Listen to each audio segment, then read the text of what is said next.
চোখের শীতল একটি রাতের ভালোবাসা, কলমে রাজদীপ মজুমদার, কণ্ঠে আদুরে সৃজনা এবং পল্লব।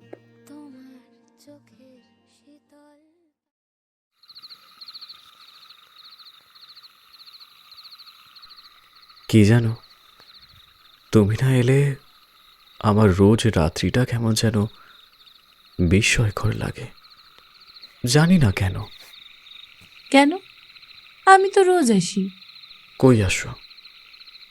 এই দেখো, ফেসবুক অথবা হোয়াটসঅ্যাপের একটাও স্ট্যাটাস দেখোনি। তুমি না দেখলে মনটা কেমন হাঁসফাঁস করতে থাকে, যেন মনে হয় আমি একাই সমুদ্রের পাড়ে দাঁড়িয়ে প্রবল ঝড় বৃষ্টিতে ভিজছি। আমার বাঁচার জাহাজ ঝড়ের গতিতে ভুল পথে চলে গেছে। তাই বুঝি? আচ্ছা, স্ট্যাটাস দেখলেই বুঝি তুমি শান্ত? তবে আগামী থেকে আর রাত্রিতে কথা বলবো না, শুধু স্ট্যাটাস দেখে রেখে দেবো। হবে তো তাতে? তখন কিন্তু আমায় কিছু বলতে পারবি না। এই দেখো, এইভাবে কেস দিলে কিন্তু আমি রাগ করব। দেখো, তুমি আমার রক্তের কণিকার সাথে মিশে আছো, তাই তুমি সব জায়গায় না থাকলে আমার অক্সিজেন কিভাবে শরীরের মধ্যে বয়ে যাবে? তুমি তো অভ্যাস হয়ে গেছো। কি করি বলো? আচ্ছা, আমি যদি হারিয়ে যাই কিংবা তোমায় ছেড়ে চলে যাই, তখন তুমি কি করবে? পাহাড় ভেঙে পড়া দেখেছ? আমি হয়তো সেইভাবে ভেঙে যাব ভেতর থেকে। বাইরে আমি এক অচেনা শহরের রাস্তায় উদ্বাস্তুর মতো হেঁটে যাব।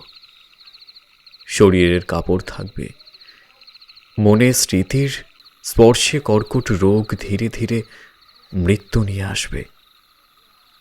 তারপর একদিন আমিও অমলের মতো এক মারণ রোগে চলে যাব।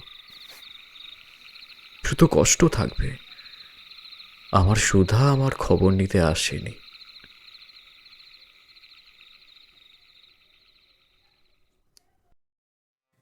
রাত থেকে ভোর হয়, রাতের সব কথা অদৃশ্য মায়াজালে স্বপ্ন হয়ে উড়ে যায়।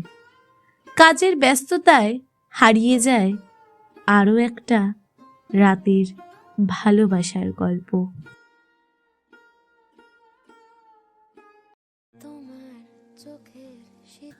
আচ্ছা, আপনি কি কবিতা বা গল্প শুনতে ভালোবাসেন? তাহলে দেরি কিসের? এক্ষুনি সাবস্ক্রাইব করুন আমাদের ইউটিউব চ্যানেল গল্প কথায় আদুরে।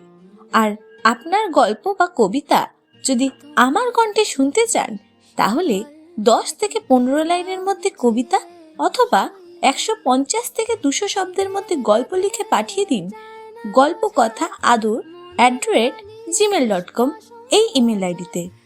এছাড়া আমার পাঠ করা আপনাদের সমস্ত গল্প আপনি শুনতে পাবেন শিল্পীর ইতিকথা ফেসবুক পেজে। তাই চট জলদি লিখে পাঠিয়ে দিন আমাদের। সমস্ত লিংক দেওয়া থাকবে ডেসক্রিপশন বক্সে, যেখান দিয়ে আমাদের খুঁজে পাওয়া খুবই সহজ।